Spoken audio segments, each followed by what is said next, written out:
Nanagu Shaale began almost 2 decades ago.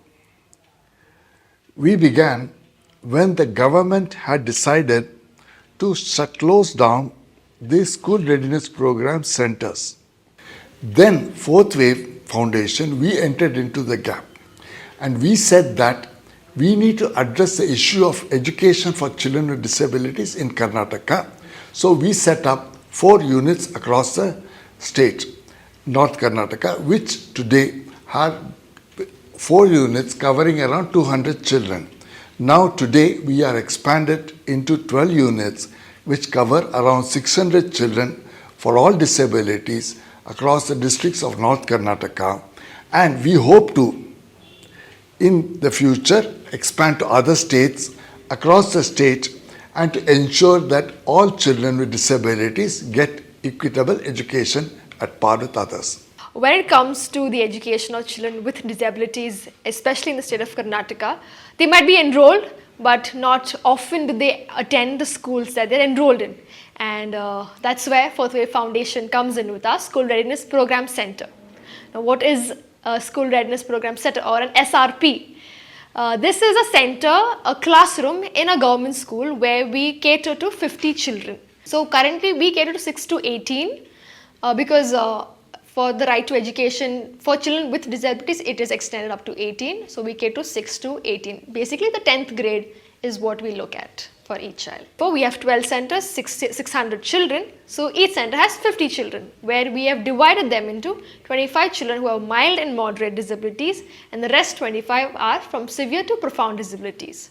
Now, each of these children come at least once a week. Now, that doesn't mean they don't come the other days, but they have to be at the center at least once a week, where we have 2 teachers designated to 25 children, and they get their art therapy, their physiotherapy, their speech therapy. An individualized education plan is made when the child first comes to the center, and eventually the goal is conducted for the child.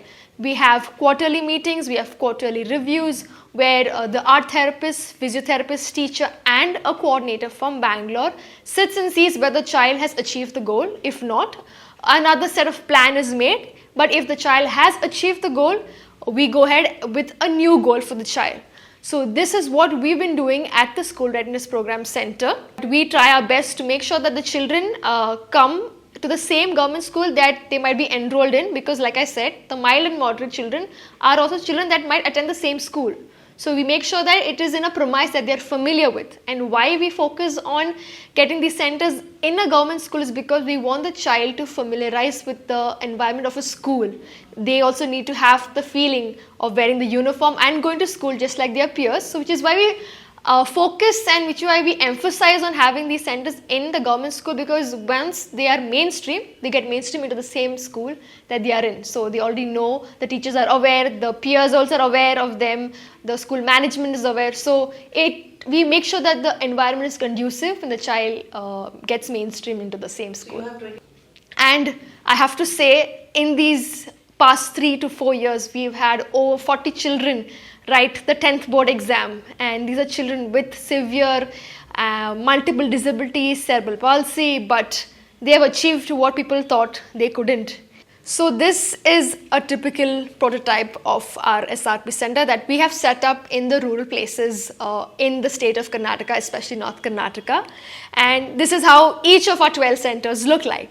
Now, if I have to mention, these are the physiotherapy equipments that are present for the child, which also are either sponsored or given by the government, which is already present. And these are the art therapy activities, the models that we use, the play items, the crafts, the paints, the art, everything is included in one shelf. And the other shelf is the individual 50 files. So there are 50 children, so 50 files for each child.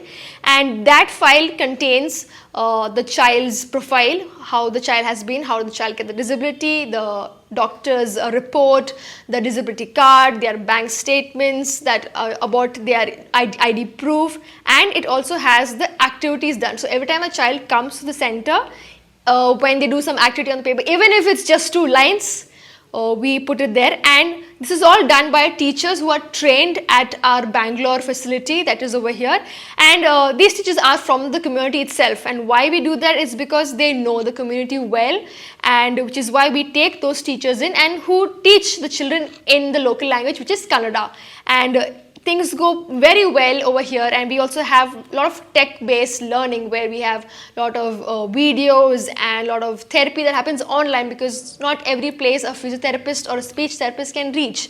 And we take the help of technology and we get the children receive the therapy that is required, because that eventually helps them also to get mainstream and become more inclusive in the society that they are in. There is a timetable for each child. The two teachers decide when the child has to come, how often. If probably when a child is a home-based child, the child mostly comes for physiotherapy or speech therapy. So time is allotted, okay, physiotherapist is going to come on a specific day, then the parent gets the child, they do the therapy and they go back. What we also emphasize is that with the child, one caretaker has to be present, because once we do the activities in school, we want them to go continue it when they go back home. When it comes to art therapy and physiotherapy, there has to be continuous movement happening, because if there's a gap, then it becomes even more difficult for the physiotherapist to get the child show the improvement.